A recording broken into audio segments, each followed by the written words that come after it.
Okay, so today we're gonna talk about the descending tracts. So descending tracts are basically the tracts which gives us the command. Okay, so descending tracts are what which come from the brain to the spinal cord, and finally they give instruction to our skeletal muscle to contract or to relax. Okay, so descending tracts are basically what which are coming from the higher centers, they pass on to the spinal cord and they ultimately goes to the muscle. So these are called descending because they are coming in a descending fashion. They are coming downwards. Now, obviously, if they are coming from higher centers and these are coming down, so they would be giving some motor command. For example, to contract a muscle, to relax a muscle, to hold on something, to run, to walk. So these are giving commands. Okay. So that's why these are descending pathways. These are always motor. Remember, जो motor pathways होंगे, these are always descending and vice versa. Whereas the ascending pathways are always sensory. Okay अब इसमें हमारे two neurons होते हैं, upper motor neuron and lower motor neuron. As compare to sensory वहाँ पे three motor neurons होते हैं और टू. इसमें कौन से दो मोटर न्यूरॉन होंगे हमारे, अपर मोटर न्यूरॉन और lower motor neuron.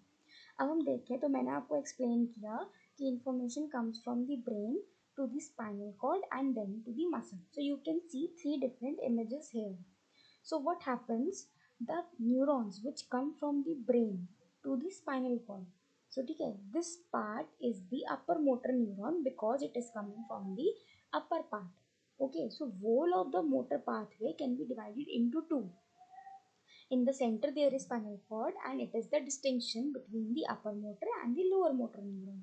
So upper motor neuron कहाँ से आ रहे हैं? From the higher centers to the spinal cord तक जो आ रहे हैं, these are the upper motor neuron. Whereas spinal cord से जो muscle तक जा रहा है, that is the lower motor neuron. I hope it is understandable. अब जो descending tracts होते हैं, they converge on the anterior horn cell by three mechanisms.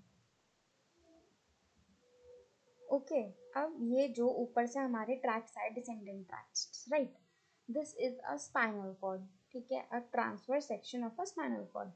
अब ये आपको एक एच शेप दिख रहा होगा, this is the grey matter.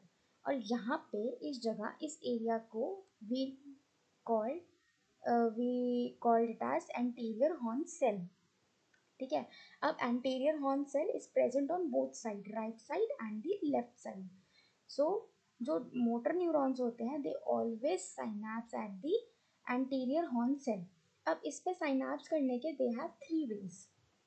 Okay, because anterior horn cell is the side through which nerves will be coming out towards the muscle and the lower motor neuron will be generating.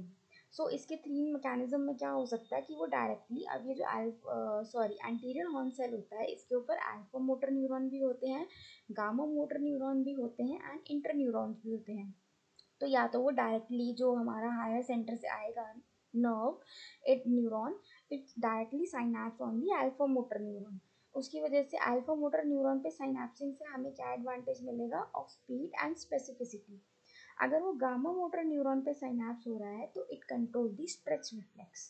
अगर वो inter neurons के through synapse हो रहा है, मतलब कि एक neuron आया ऊपर से नर्व आई, ठीक है, अपर हायर सेंटर से, then there is a switch between the upper motor neuron and the lower motor neuron at the anterior horn cell. So it acts as a switch which enables the movement to be turned on or off under demand of higher centers. Now descending tracts ko basically we divide into two parts, the pyramidal or the corticospinal tracts and the extrapyramidal tracts. So these are the three tracts which come under pyramidal system and these are the six tracts which come under the extrapyramidal systems. I will make a video on it and which will be coming in the parts. So what are pyramidal tracts? So why these tracts are called the pyramidal tracts?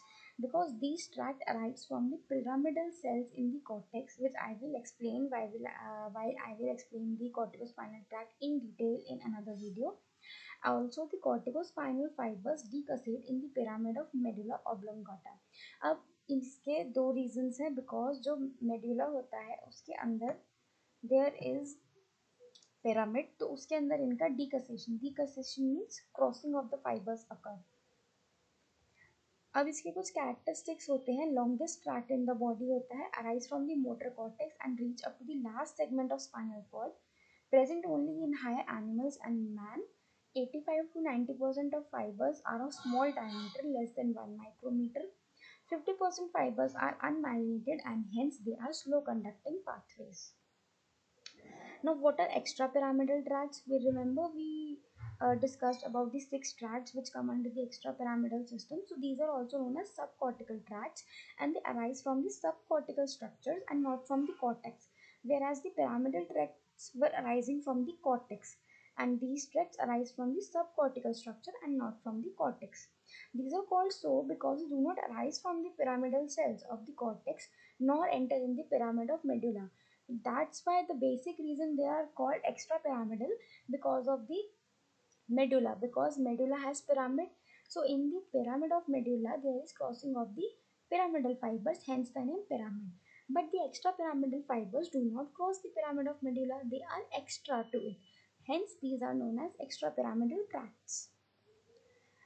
इसके कुछ characteristics हैं, जैसे कि it control complex body movements and live movements, for example coordinate movement of arms and legs during walking. I will explain each and every tract in detail, this is just a intro video. If pyramidal tracts are damaged, then one can carry voluntary movement to some extent, and they exert tonic inhibitory control over lower center. Hence, damage increase rigidity of muscle called as release phenomena. So, if there is an increase in the rigidity of a muscle, then the lesion will be in the extrapyramidal tracts and not in the pyramidal tracts. Whereas in spasticity, the lesion is in the upper motor neuron, and when there is flaccidity, there is lesion in the lower motor neuron. Thank you.